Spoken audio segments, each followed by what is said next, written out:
saveur divine. Cette bonne nouvelle du royaume sera prêchée dans le monde entier pour servir de témoignage à toutes les nations. Alors viendra la fin. Ce pain céleste vous est présenté par Immaculée Niraneza.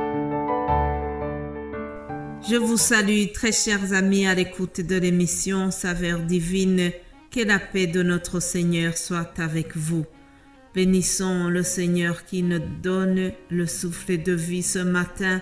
Chaque jour qui s'ajoute, c'est un grand miracle pour moi. Je bénis Dieu pour ce vendredi. Nous voilà déjà à la fin de la semaine. Je le remercie pour tout ce que nous avons pu partager.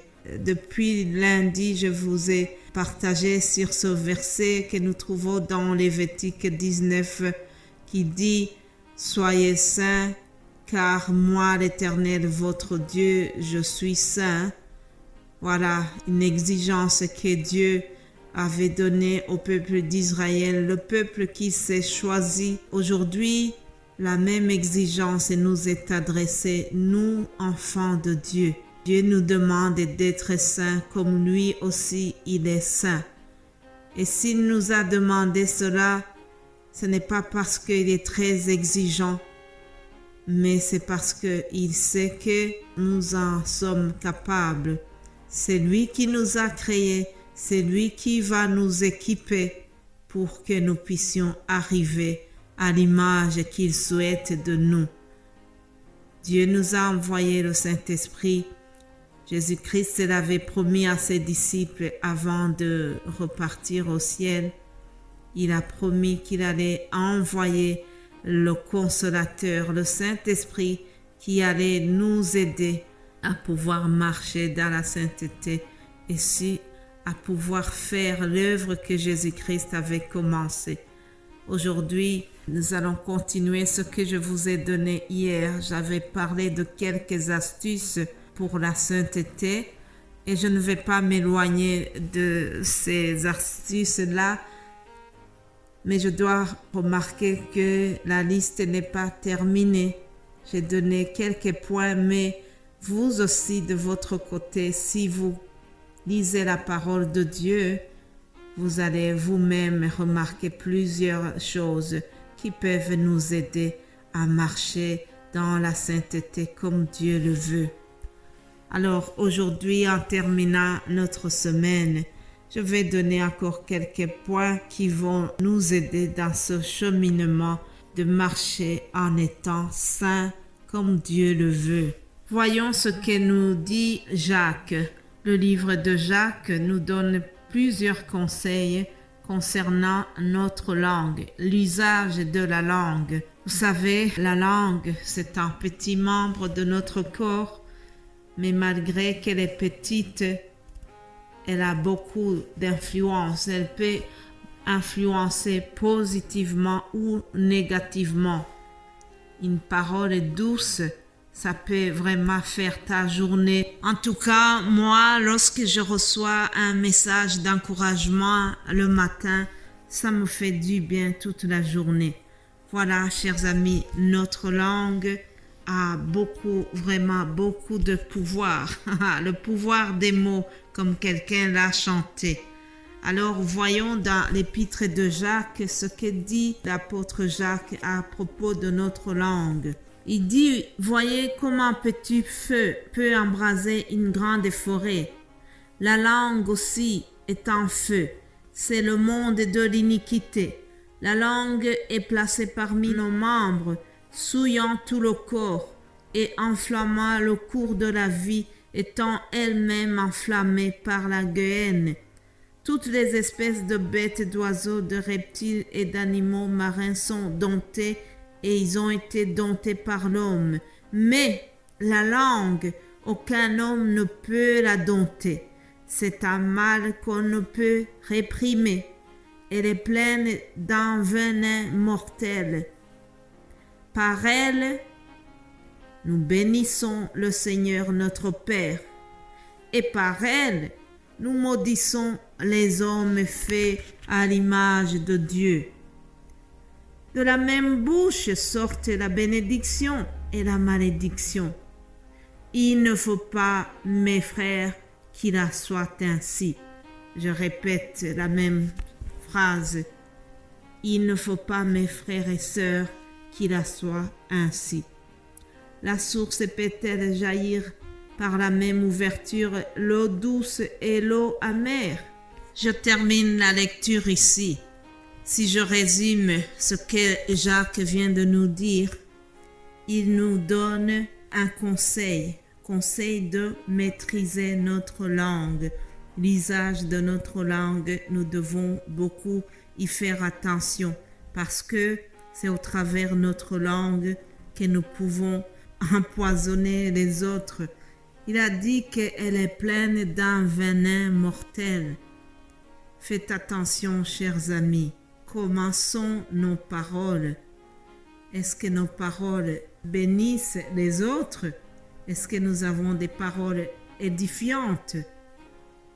Lorsque nous avons des paroles qui encouragent les autres, des paroles qui font avancer les autres, des paroles qui construisent les autres, là, nous utilisons bien notre langue.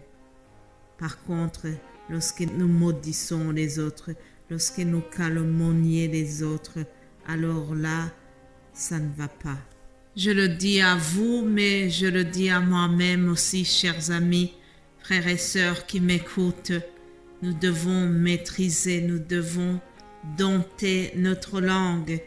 On ne peut pas aller louer et adorer dimanche et puis, durant la semaine, continuer à parler du mal des autres. L'apôtre Jacques nous dit, vous bénissez le Seigneur, le Père, et avec la même langue, vous maudissez les hommes. Ça ne va pas, ça. Nous ne pouvons pas faire ça, c'est incompatible. Essayons de réprimer notre langue. Jacques nous met devant la responsabilité en posant cette question. De la même bouche sortent la bénédiction et la malédiction. Il ne faut pas cela, mes frères. Il ne faut pas qu'il en soit ainsi. Et vers la fin, il dit que de l'eau salée ne peut pas produire de l'eau douce. Voilà tout cela pour nous donner conseil, pour nous enseigner à bien utiliser notre langue.